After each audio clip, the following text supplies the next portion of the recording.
만물의 마지막이 가까웠으니 하는 제목으로 은혜를 받고자 합니다. 만물의 마지막, 종말, 세상 끝을 가리킵니다. 세상의 종말은 반드시 있습니다. 예수님의 재림도 반드시 이루어지고 더더욱이 여기 계신 저와 여러분 개인의 종말도 반드시 임합니다. 만물의 마지막이 가까운 이때 우리 성도는 어떤 삶을 살아야 하나님 보시기에 합당한가? 오늘 본문을 통해서 우리가 교훈을 받아야 되겠습니다. 첫째는 기도하라는 것입니다. 7절에 보니까 만물의 마지막이 가까웠으니 그러므로 너희는 정신을 차리고 근신하여 기도하라 그랬습니다. 만물의 마지막, 즉 종말이 우선적으로 해야 되는 일은 기도하는 일입니다. 마태복음 24장 3절로 6절에 예수님께서 감난산에 앉아 계셨을 때 말합니다. 우리에게 이르소서 어느 때 이런 일이 있겠사오며 또 주의 임하심과 세상 끝에는 무슨 징조가 있겠습니까? 하고 예수님에게 물으니까 예수께서는 너희가 사람의 미혹을 받지 않도록 주의해라. 많은 사람이 내 이름으로 와서 이르되 나는 그리스도라 하여 많은 사람을 미혹하리라 하고 대답하셨습니다. 그러니까 말세의 때 제일 먼저 나타나는 현상이 자기가 예수다 그리스도라 하면서 사람을 미혹한다는 것입니다.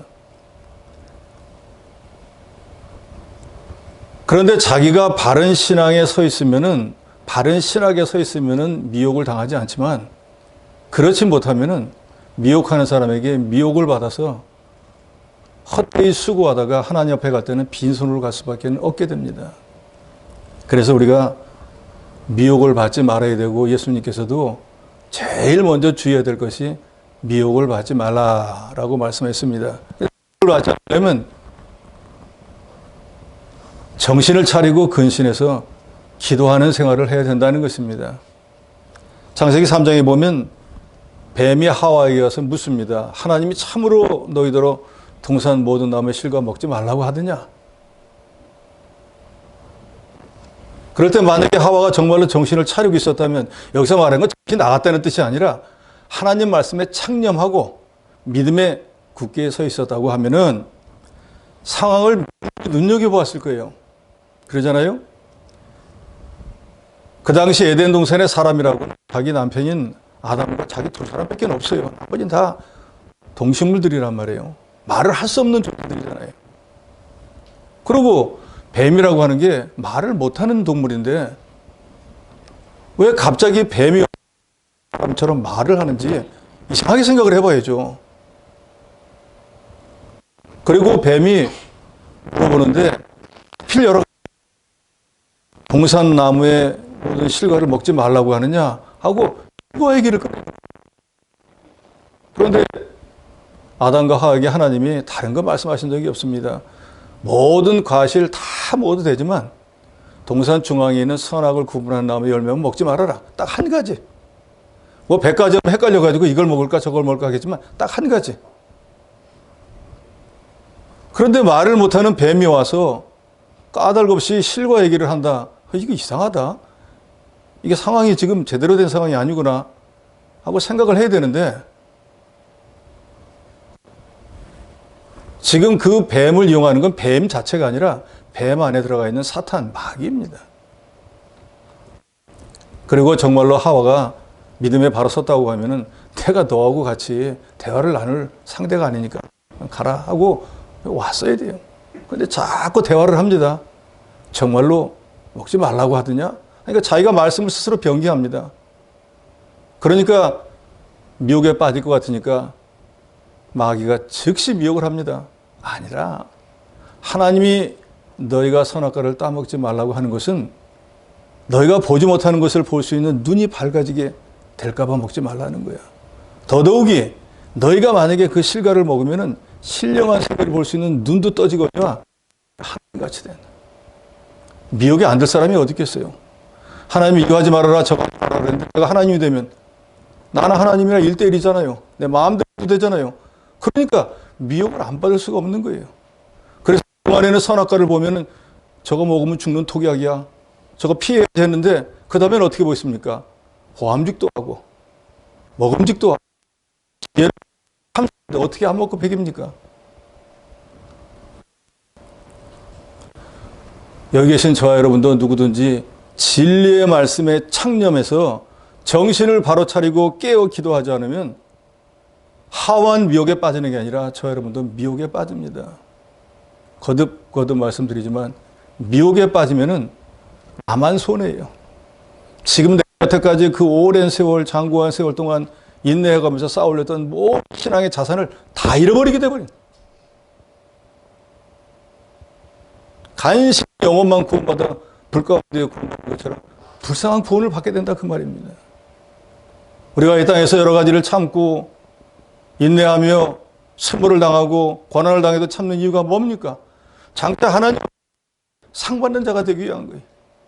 잘했다 칭찬받는 자가 되기 위한 건데 그 모든 걸 미혹받으면 다 잃어버리게 됩니다. 불쌍한 자가 되어버리는 거예요.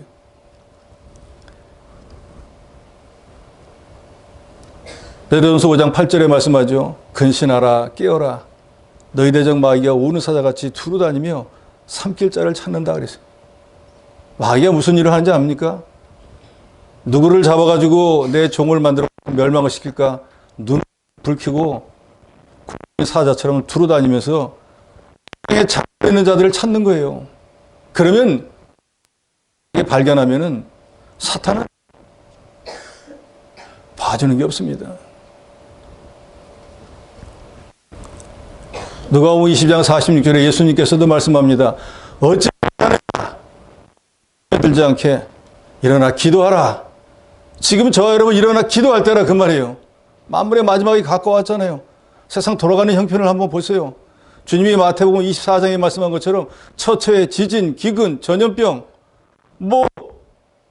말세 현상이 다 드러나고 있지 않습니까? 우리나라가 범죄에 대해서 그렇게 안전하다고 하더니 불특정 다수도 아니고 원한도 없는데 지나가다가 자기 마음에 안 들면 막 이 사람을 죽이고 저 사람을 죽이는 그런 시대가 되어버렸잖아요.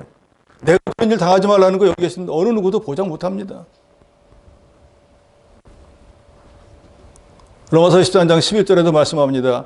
또한 너희가 이 시기를 알거니와 자다가 깰 때가 벌써 되었으니 이는 이제 우리 구원이 처음 이들 때보다 가까웠다. 주님 오실 때가 점점 가까웠다는 거예요. 잔다는 것은 심령이 잠들었다는 거예요. 신자가 육신의 삶을 살고 있다는 것입니다. 세상 향락주의 방탕한 길로 가고 있다는 거예요. 우리는 우리의 시민권이 이 땅에 있지 않습니다. 우리가 이 땅에 발을 딛고 살지만 우리의 영원한 본향은 저 하늘나라에 있어요. 우리 시민권도 거기에 있습니다.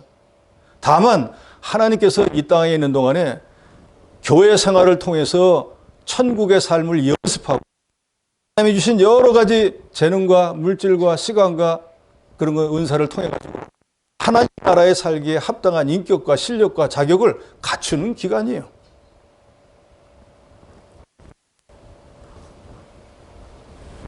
근신하여 기도하라 그랬는데 근신이라고 하는 말은 우리 육신의 정욕이나 어떤 감정이나 고집이나 이런 걸 하나님 말씀으로 다스려서 절제하는 거예요. 어떤 사람은 그러잖아요. 난 죽어도 못 고쳐. 그건 자기가 하나님이 된 사람이에요. 하나님이니까 못 고치죠. 그러지만 우리가 하나님을 알면 하나님이 내 위에 계시다. 말씀으로 고쳐요.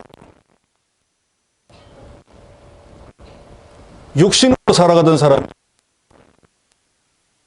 하는 것이고 낙망하고 좌절하던 사람이 믿음으로 소망 중에 즐거워하는 것이 깨는 것입니다. 또 진리에 대해서 그게 그런가 의구심을 품었지만 깨달아 알게 되는 게 깨는 거예요. 예수님께서 누가복음 18장 8절에 보면 내가 올 때 세상에서 믿음을 보겠느냐라고 말씀합니다. 그 말은 주님이 재림해서 오실 때 주님이 인정할 만한 믿음의 사람이 있겠느냐 그 말이에요. 그걸 우리가 잘못 들으면 어차피 주님이 보기 어렵다고 했으니까 내가 아무리 애쓴 그런 사람이 되려는 게 아니라 믿음 없는 사람이 되지 말고 믿음 있는 사람이 되라는 거예요. 주님 오셨을 때 내가 다른 사람은 몰라도 너는 정말 믿음이 있구나. 말씀대로 살았구나 하고 인정받는 사람이 돼야 된다는 거예요.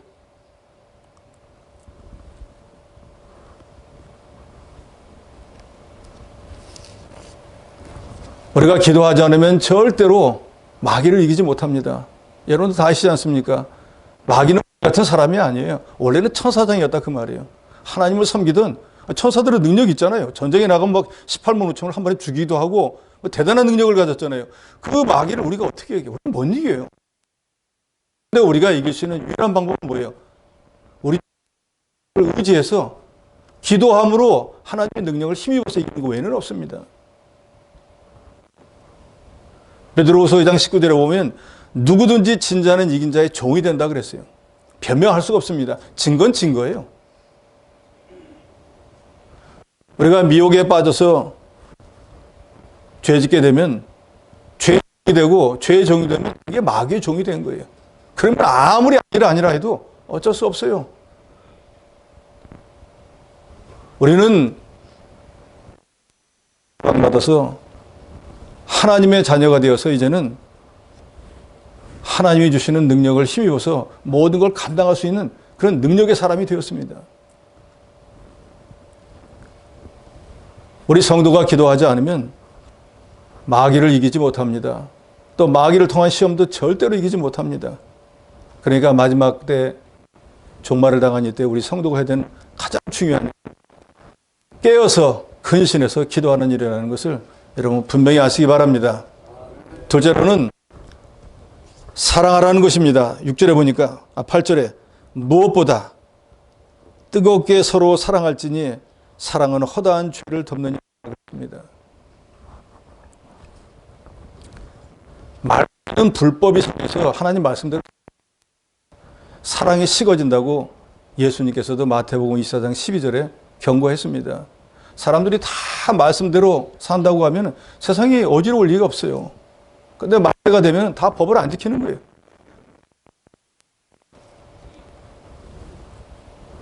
노아 때처럼 소돔 고모라 때처럼 부도덕하고 부패한 세대가 되어서 사람들이 사랑하되 자기만 사랑하고 돈을 사랑하고 쾌락 사랑하고 하나님 사랑하는 것보다 더하다가 결국은 멸망당한다 그러잖아요. 지금도 동성애 때문에 말이 많은데 소돔 고모라 시대가 지금부터 수천 년 전인데 그때도 이미 그런 일이 있었어요. 그러니까 하나님이 유황불로 멸망을 시켜버린 거예요. 그러면 지금 이 시대에 그런 일이 일어나면 같은 멸망을 안 당하겠습니까? 지금은 그때보다 더 악하잖아요. 그걸 합법적으로 해달라고 난리잖아요. 그 인격을 존중해달라잖아요.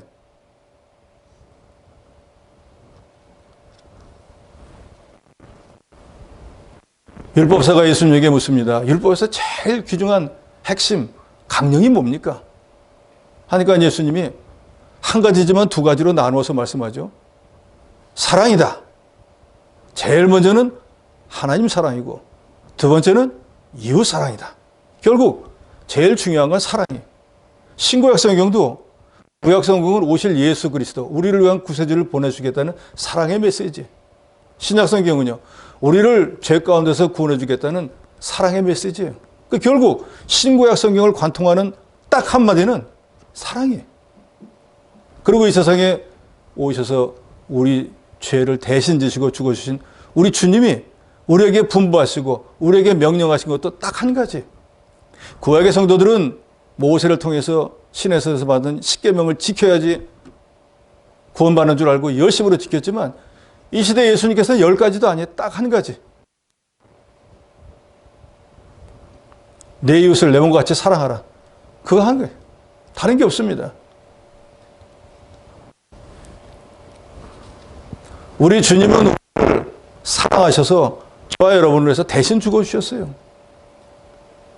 대신 뭐 돈을 좀 내주고 대신 좀 일을 해주고 대신 뭐 해주는 건 저도 할 수 있어요. 여러분도 할 수 있습니다. 그런데 내 목숨을 대신 주라고 하면 그건 곤란한 일이에요. 그것도 한 사람 창세로부터 주님 다시 오실 때까지 택한 모든 백성, 셀 수 없는 그 수많은 백성들을 위해서 대신 죽어주셨어요.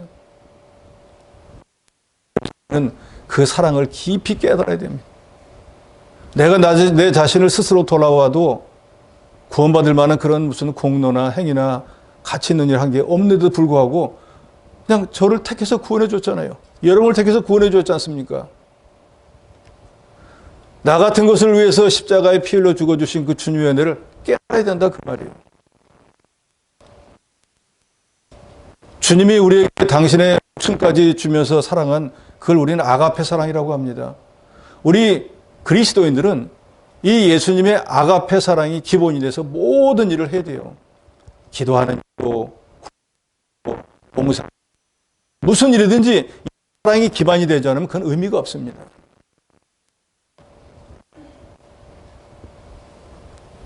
그래서 고린도전서 13장 1절로 3절에 보면 이런 말씀이 있죠. 내가 사람의 방언과 천사의 말을 할지라도 사랑이 없으면 소리나는 구리와 울리는 꽹과리가 되고, 내가 예언의 능력이 있어서 모든 비밀과 모든 지식을 알고 또 산을 옮길 만한 모든 믿음이 있을지라도 사랑이 없으면 내가 아무것도 아니요, 내가 내게 있는 모든 것으로 구제하고 내 몸을 풀어줄지라도 아무 유익이 없는 말씀. 아무리 세상 사람들이 정말 대단하다, 정말 사랑이 넘쳐 했다고 할지라도 그 모든 사랑을 베푼 그가 나 같은 것을 위해서 주님, 그 주님을 위해서 재물도 시간도 자기 생명도 드렸다고 했지만 그렇지 않으면 그냥 자랑일 뿐이라.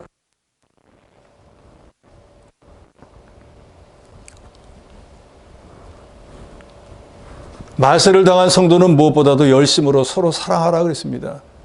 무엇보다 열심으로 서로 사랑하라 하는 말은 무엇보다도 사랑이 필요하다는 것이고, 실제로 우리 믿음의 사회에서도 사랑이 그렇게 많이 없다는 걸 말하는 거예요. 우리는 사랑이란 말 너무 많이 쓰잖아요. 주님은 당신을 사랑합니다. 시험 들어 나가는 교회는 교회는 사랑이 없어. 그러면서 떠나서 사랑을 찾아서 떠나지 않습니까? 근데 그분은 착각이에요. 자기가 딱 보니까 이게 사랑이 얼마나 좋은, 사랑을 모르는 사람들이니까 내가 해서 사랑을 베풀어야지 그러잖아요. 사랑이 없는 교회니까, 사랑을 모르는 사람들이니까 내가 요만큼만 베풀어도 이 사람들 기절하는 거예요. 이 사랑이 다 있구나. 그런 사랑을 받기만 원하지 베푸는 걸 모르는 거예요. 저도 여러분도 마찬가지입니다. 목사님은 나만 사랑해줘야 돼. 나한테만 좋은 얘기 해줘야 돼. 나만 좋은 보직 줘야 돼. 내가 무슨 짓을 해도 목사님은 나한테 잘해줘야 돼. 내가 나온 것만 해도 고맙게 생각해야 돼. 착각입니다. 어느 집사님이 그러는 거예요. 자기 아이가 주일학교 신이 피아노 띵동땡동 치는 거를 어찌어찌 수년간 가르쳐가지고 반주할 수 있게 되어가지고 주일 오전 오후 예배 반주하는데 목은 되면 그냥도 못해. 오질 않으니까. 그러니까 하는 말이, 아이고 애가 나도 감사해야지. 거기다 무슨 얘기를 하냐. 하나님의 예배를 멸시하면 어떻게 됩니까? 바로 가르쳐야죠. 어느 목사님은 아이가 주일학교 가야 되는데 토요일 저녁에 1시 2시까지 만화영화 보니까 복에 놔뒀다가 아침에 학교 가라 하니까 아이 스트레스 받으니까 놔두라. 자기 길로 가면서 놔두라는 거예요. 그건 사랑이 아닙니다. 무모한. 우리의 사랑은 주님이 우리에게 베풀어준 아가페, 잘 되도록 하는 사랑을 해야지 영혼을 망치는 사랑을 해서는 안 돼요. 우리 모든 신앙의 행위는 다른 사람의 영혼을 사랑해서 그 사람이 구원을 잘 이루도록 하기 위해서 사도행전에도 보면 유무상통이 생겨난 거예요. 나 돈 많으니까 내가 너한테 불쌍하니까 줄게. 그게 아니에요. 이 사람이 넉넉지 못해가지고 신앙생활을 바로 못하고 이것 때문에 돈 버는 일 때문에 시간을 다 허비해가지고 교회를 못 나오니까 내가 조금 보충을 해주면 이분 신앙생활을 바로 하겠다. 그래서 도와준 거예요. 우리의 모든 구제도 그 돼요.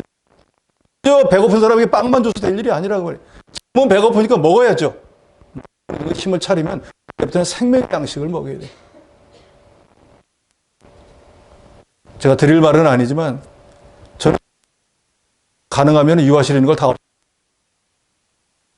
미국이라고 하는 나라가 기독교권인데 유아실 없습니다. 한국 교회 빼고는. 어릴 때부터 아이를 갓난애부터 같이 예배를 드리는 거예요. 다 보고 배워요. 예배당 가면은 조용히 해야지. 왜 유아실 있습니까? 우리 개신교 한국 교회만 낙이에요. 이게 유명한 유치원으로부터 대학원까지는 밥전수라고 하는 학교에 가보면은 다 같이 예배드려요. 떠드는 사람 못 씁니다. 늘 그렇게 배웠기 때문에. 작년이 돼서도 예배드리. 주일학교 때는 저 방에 들어가 앉았다가 나오라니까 나와집니까? 발 뻗고 편안하게 누웠다가 갑자기 나와서 얼마나 힘들어요. 애가 안 가르쳐 놓고 아이들 보고 버릇없다고 해요. 무슨 소용이 있냐고요. 정말로 영혼을 사랑하면 뭘 가르쳐야 될지, 뭘 아이들에게 가르쳐야 될지 저도 여러분도 심각하게 생각해야 됩니다. 카톨릭의 성인이라고 불리는 투르의 마르탱이라고 하는 사람이 있었는데 이 사람은 군인이었습니다. 말을 타고 망토를 입고 추운 겨울날 길을 가는데 성 앞에서 어느 거지가 구걸을 하는 거예요. 벌벌벌 떨면서 한 푼 주세요. 근데 자기는 가진 돈도 없고 딱이 줄 게 없는 거예요. 아래서 내려가지고 그때 장교니까 망토에 이렇게 뒤로 쭉 했을 거 아니에요. 망토를 갖다가 자기 칼로 반을 딱 잘라서 돈은 없으니까 그래도 좀 두르고 있으시오. 하고 망토를 반을 잘라 주었습니다. 그런데 그날 밤에 꿈속에서 주님이 나타나서 이렇게 말씀하시는 거예요. 내가 이 옷으로 펴주었다. 고맙다. 그리스도의 사랑을 실천했던 이 마르탱은 18세 때 세례받고 군대에 제대하고 난 뒤에 천주교 사제로 서품을 받고 주교가 되었는데 가톨릭 교회에서 천주교회에서 죽지 않고 즉 순교자가 아니고 성인 반열에 올라간 최초의 사람입니다. 그리스도의 사랑을 실천했더니 교회도 인정을 하더라 그 말이에요. 그러니까 사랑에는 자기 희생이 따라야지 말로 하는 사람은 소용이 없습니다. 우리 개신교회가 지탄받는 이유가 뭐예요? 말만 잘하는 거예요. 천국 가세요. 선하게 뭐 온갖 말은 세상에 그렇게 잘하는 사람들이 없어요. 그런데 말과 행동이 일치를 안 하는 거예요. 그래서 유명한 전도자 무디는 가식적인 사랑은 혀 끝에 있고 참 사랑은 손 끝에 있다 그랬어요. 우리말에도 그런 얘기 있잖아요. 나이가 들면은 말은 줄이고 주머니를 자주 열으라는 그런 말 있잖아요. 똑같은 말이에요. 세상법이 도덕법 위에 율법이 있고 그 율법의 사법이 있습니다. 우리가 가장 높은 단계의 사랑을 실천하면서 사는 그런 존재들이에요. 그래서 우리가 정말로 하나님 말씀대로 살 때 세상 성도라고 부르는 거예요. 한 무리. 천주교에서만 부르는 세인트가 신교의 성도와 똑같은 말이에요. 우리가 믿음으로 살면 세상 사람을 봉인으로 인정하는 거예요. 그런데 지식 알고 행위로 옮기지를 못하니까 인정받지 못하는 것입니다. 우리가 왜 서로 사랑해야 됩니까? 다른 이유가 없어요. 주께서 서로 사랑하라 했으니까 우리 사랑할 것뿐이에요. 우린 피조물 아닙니까? 주님 우리를 만드신 분이잖아요. 만드신 분이 우리를 사랑해라 하면 사랑해야죠. 더더욱이 말세가 되는데 우리에게 뭐가 필요하다고 그랬습니까? 사랑하되 열심으로 사랑하라는 거예요. 대충대충 하지 말고 뜨겁게 사랑하라 그러지 않습니까? 이제 말세가 가까우니 그만 사랑하는 외식적인 사람이 되지 말고 우리 손발을 사용해서 내 것을 희생해서 우리에게 목숨을 주신 주님처럼 내 이웃을 사랑하고 가정과 교회, 학교에서도 서로 사랑하는 말씀을 실천하는 그런 저 여러분이 되어야 되겠습니다. 세 번째로는 대접하라는 것입니다. 9절에 보니까 서로 대접하기를 원망 없이 하고 그랬습니다. 예수님이 마태복음 7장 12절에 이런 말씀을 하시죠. 그러므로 무엇이든지 남에게 대접을 받고자 하는 대로 너희는 율법이 선지자니라. 무엇이든지 남에게 대접받고자 너희가 남을 대접하라 그랬습니다. 그런데 그게 뭔가 하면은 율법이요 선지자라 그랬어요. 이게 무슨 말인가 하면 율법이나 선지자 우리에게 전하고 가르치고 알기를 원하는 게 내가 대접을 받고 싶으면 네가 남을 대접하라 그 말이에요. 대접받는 게 좋습니까? 대접하는 게 좋습니까? 대접받는 게 100배 좋지요. 가만히 있는데 아이고 장로님 이거 드세요. 목사님 이거 한번 맛 좀 보세요. 아이 집사님 이거 해요. 얼마나 기분이 좋아요. 예배당 들어오려고 했는데 예배당 문 앞에서부터 90도로 아이고 집사님 오셨습니까? 아이고 반갑습니다. 아 오셨어요? 어떤 게 더 좋습니까? 어떤 게 다 아시겠죠? 근데 그렇게 하고 있냐 그게 문제라 그 말이에요.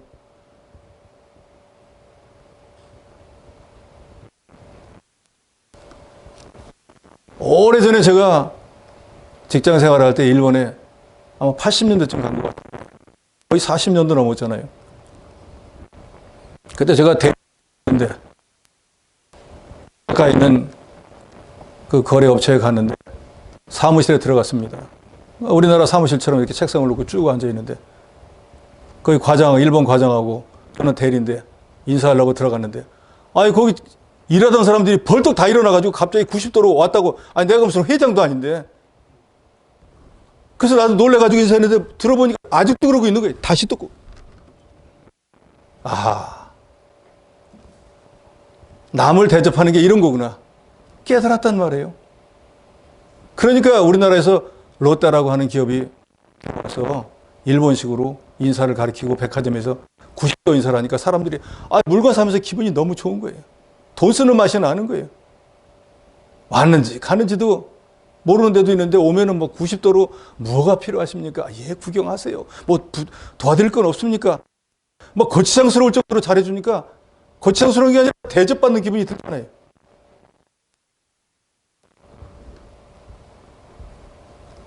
주님이 말씀합니다. 내가 이런 대접을 받고 싶다면 여러분이 먼저 그렇게 해보라는 거예요. 아, 이거 싸가지 없는 게 이게 안 해 도대체 이거 집안 교육 못돼 먹어서 하지 말고 그 아이한테 먼저 내가 장로가 되었든 목사가 되었든 아이고 먼저 해보라. 내가 어떻게 쟤한테 인사를 해? 상식을 깨야 된다 그 말이에요. 우물안 개구리는 더 이상 못 나가요. 그 안에서 개구리보다 죽지. 얼마나 최고인 줄 아세요? 우리 최고인 줄 아십니까? 세상 밖을 나가버려. 어마.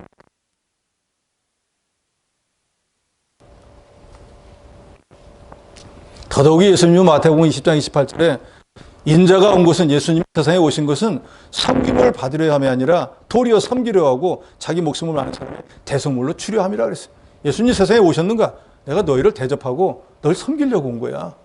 너희 죄인들 나 아니면 구원 못 받잖아. 나를 믿어. 내가 구원해 줄게 한 게 아니라 오히려 우리를 대신 죽어주셨어요. 그리고 예수님은 우리를 어떻게 섬겼습니까? 예수님이 12제자 물 12대 다 써놓고 자 사람은 이렇게 섬겨야 되는 거야. 베드로 먼저 와봐라. 발 한번 닦아주고 됐지? 야 베드로 이제 내가 한 대로 제자를 다 씻어줘. 예수님은 그렇게 안 했습니다. 베드로로부터 시작해서 12제자를 다 닦아줘. 그러시고 나서 하시는 말이 뭐예요? 내가 너에게 본을 보인 것처럼 너희도 남의 발을 닦아주고 서로 사랑해라.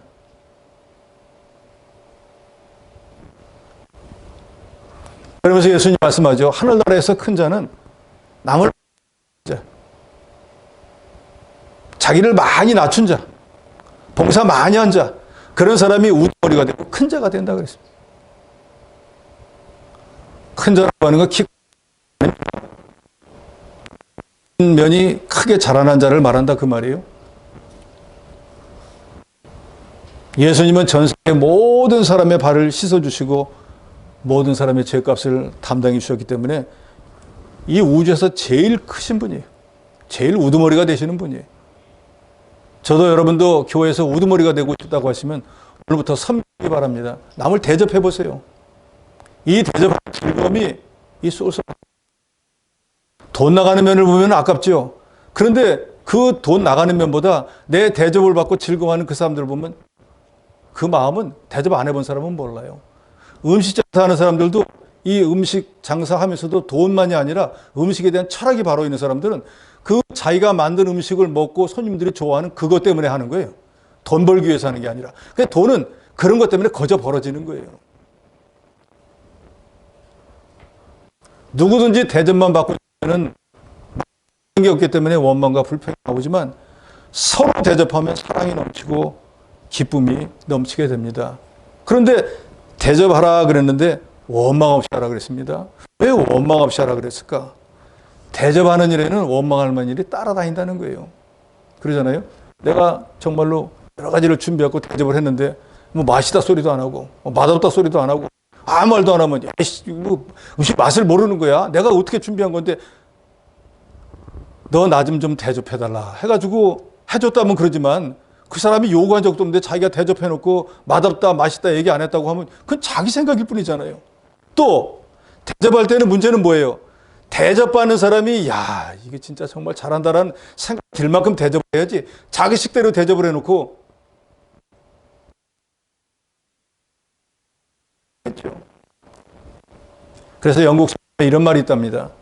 남편들이요 황후 대접을 받고 싶으면 아내를 그죠? 황제와 같이 남편이 아내한테 황제 대접을 받고 싶으면 아내를 황후처럼 대접하라는 거예요. 야! 그러니까 똑같이 하는 거예요. 부부가 부부싸움을 했대요. 화가 나가지고 근데 팰라 그랬더니 마누라가 어디로 튀어버려. 자기 아들을 보고 야 인연 어디 갔냐 그러니까 인연 이쪽으로 갔어요. 자기가 한 대를 갔겠죠. 그렇죠.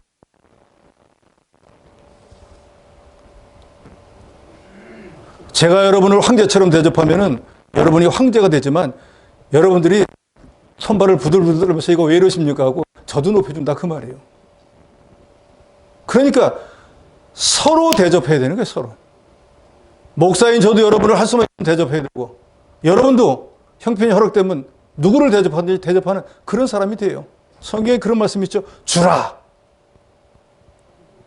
주라는 말 베풀어라. 근데 그 주라는 말은 그 뒤에 주라 하는 말은 밖에 없는데 그 뒤에 엄청 긴 게 딸려 나오죠. 무슨 말이죠? 주라. 그리하면 후이되어 누르고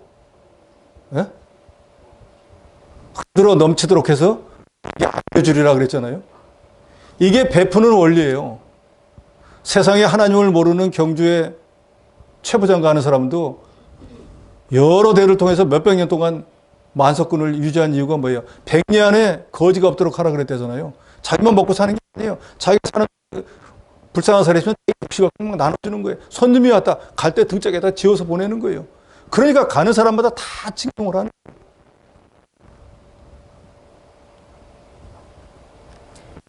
서로 대접하되 원망 없이 해야 됩니다. 남을 대접하면은 대접한 걸로 끝나는 거예요. 감사하다. 다시 밥 먹는다. 그건 대접한 게 아닙니다. 아무 조건 없이 대접하라는 거예요. 그래서 열왕기하 4장에 보면 수냄 여인이 하나님의 종인 하는데 복권 달고 한 게 아니에요. 그냥 사람이 왔다 갔다 하는데 보니까 사람들은 다 무시해요. 머리도 벗겨주고 머리요. 애들은 욕을 했는데 수냄 여인 하나님의 일을 하는 거 얼마나 힘드실까. 내가 뭐 좀 도와줄 게 없을까?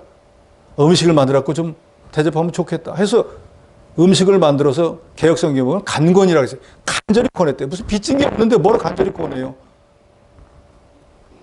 그런데 그 수냄 여인은 거기서 그치질 않습니다. 작은 방을 만들어가지고 남편하고 상의해서 거기다 침대도 놓고 뭐 책상도 놓고 촛불도 놓고 해서 엘리사가 지나가다가 거기서 숙식도 하고 성경도 연구하고 할 수 있도록 뭔가 혜택을 다 베푸는데 다 자기 돈 들여서 했어요. 그러니까 엘리사가 너무 고마워서 수냄 여인을 부르죠. 내가 나를 공개하는 게 너무나 주밀하도다. 우리 개혁 개정판에는 세밀하도다. 어찌 내가 요것 좀 해주면 좋겠다는 걸 벌써 하느냐.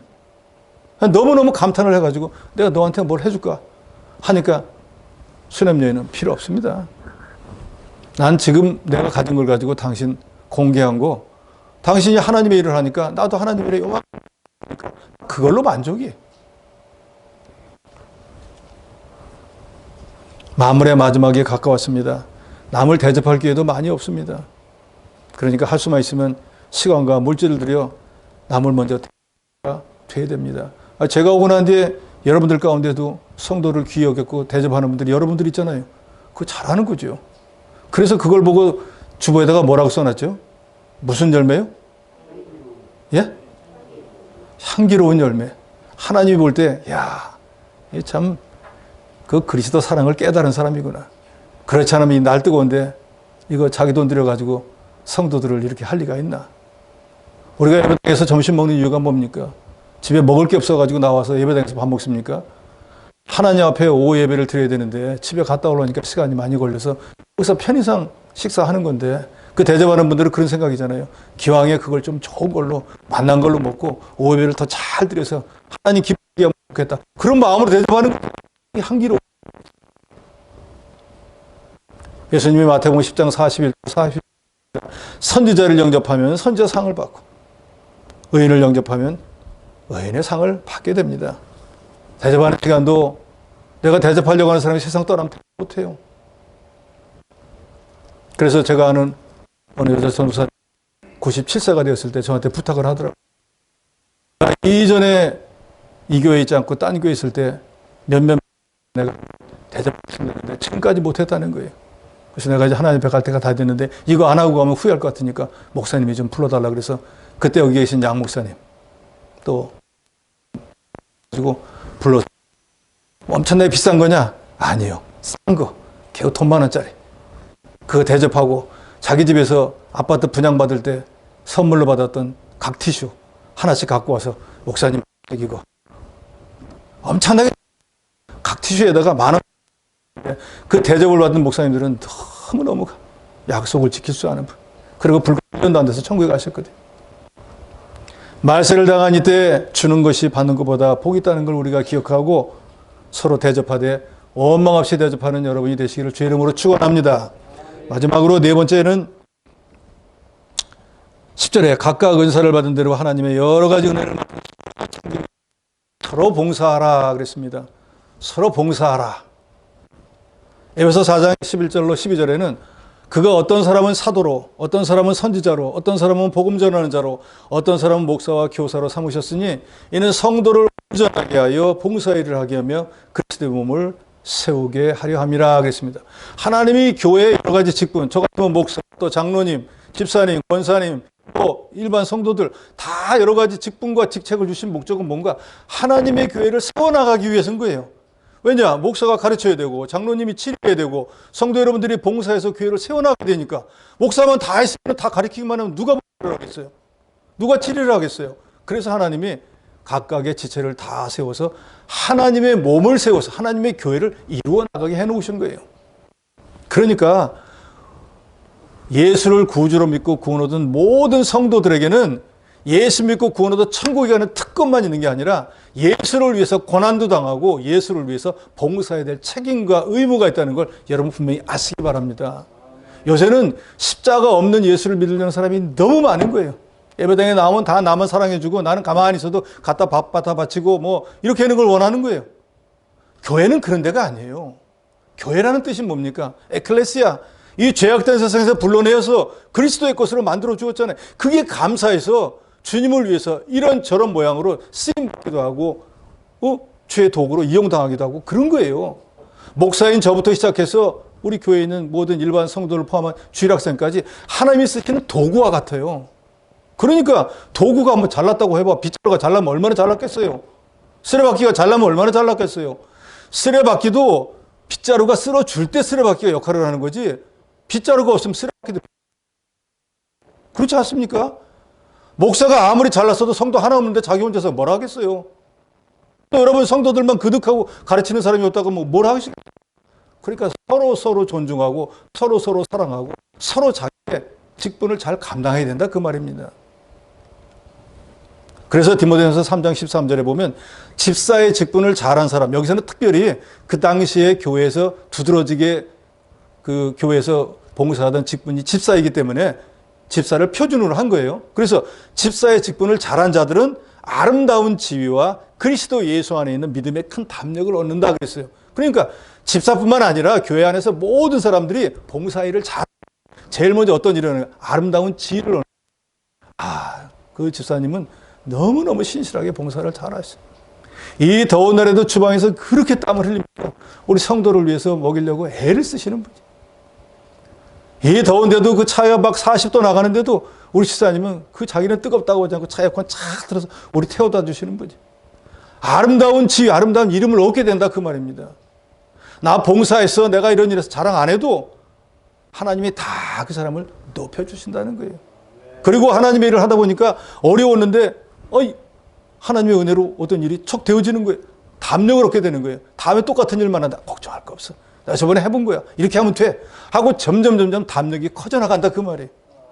그러니까 우리가 봉사의 일을 하는 일이 바로 여기 있어요. 제일 먼저는 하나님의 교회의 몸을 세워나가야 되고 그 일을 잘하면 아름다운 이름을 얻게 되고 또 그리스도 안에서 담력을 얻게 되잖아요. 아름다운 이름을 얻다. 세상을 떠나고 난 뒤에도 모든 성도들이 와서 이 집사님 조금만 더 사시고 우리에게 믿음의 번호를 좋았을 텐데 이 목사님, 이 성도, 이 권차, 이 권사 이런 말 들어야지. 그 사람 아직까지도 살아있었어? 이런 말 들으면 되겠습니까? 아름다운 이름이라는 건 뭐예요? 되고 싶은 거잖아요.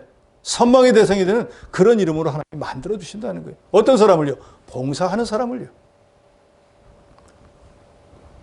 저는 이 교회 와가지고 점심 먹으면서 깜짝 놀랐어요. 우리 남성교회원들은 먹자마자 막 다 먹지도 않았는데 빨리 먹으라고 다 와서 치우고 설거지하는 분들도 일사불란하게 치우고 무슨 군대로 왔나 생각을 했어요. 참 잘하는 거예요. 이런 게 믿음의 본이 되어서 그 다음에 다른 사람들이 볼 때도 이렇게 하는 거구나. 안 가르쳐줘도 그렇게 하게 되는 거예요. 다른 이보다 더 많이 섬기고 더 많이 봉사한 사람 천국에서 큰 자가 되고 우두머리가 되는 건 지극히 당연하죠. 자기는 손뜻 까딱하면서 이렇게 저렇게 이 일에 저 일에 한다고 누가 그 말을 듣게 처음에는 하겠죠. 절대로 안 합니다.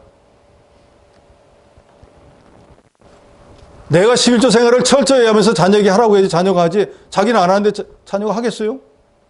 내가 구역장이 돼가지고 11조 생활을 안 하는데 구역원 보고 하라 그러면 하겠습니까? 당신 먼저 하세요. 말할 게 없어요. 그래서 어른이기가 어려운 거예요.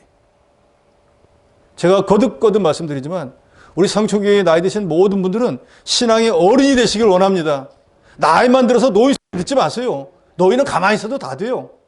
우리는 성경도 많이 읽고 사랑도 많이 하고 기도도 많이 하고 봉사도 많이 하고 그래서 모든 사람이 볼 때 참 이 교회는 이분은 닮아야 돼.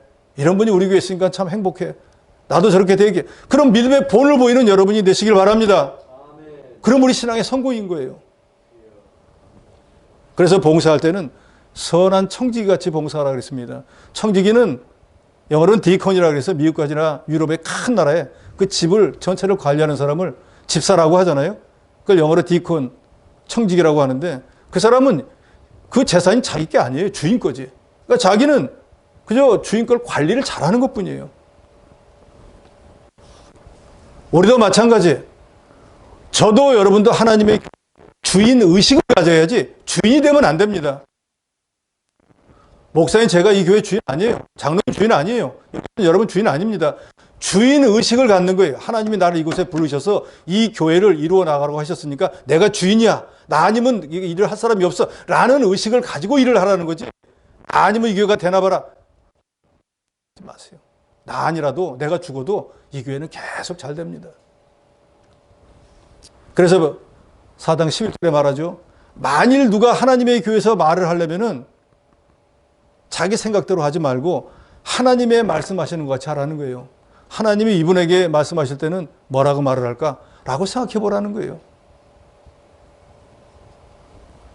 저도 머리가 많이 빠졌는데 예를 들어서 주일날 딱 만나자마자 아유 머리가 엄청나게 많이 빠졌네. 그러면 기분 좋을까요? 나쁠까요?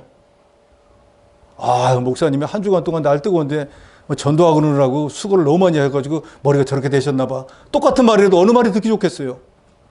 하나님이 하시는 것처럼 말씀하라는 거예요. 우리가 신앙생활 하면서 저도 성도를 거쳐서 목사가 되었지만 시험 뭐 때문에 듭니까? 말로 시험 들어요. 말하다 보면. 안 할 말, 쓸데없는 말 때문에 시험 든다 그 말이에요. 하나님께서 쓸데없이 말하고 성도 시험 들게 하시겠습니까?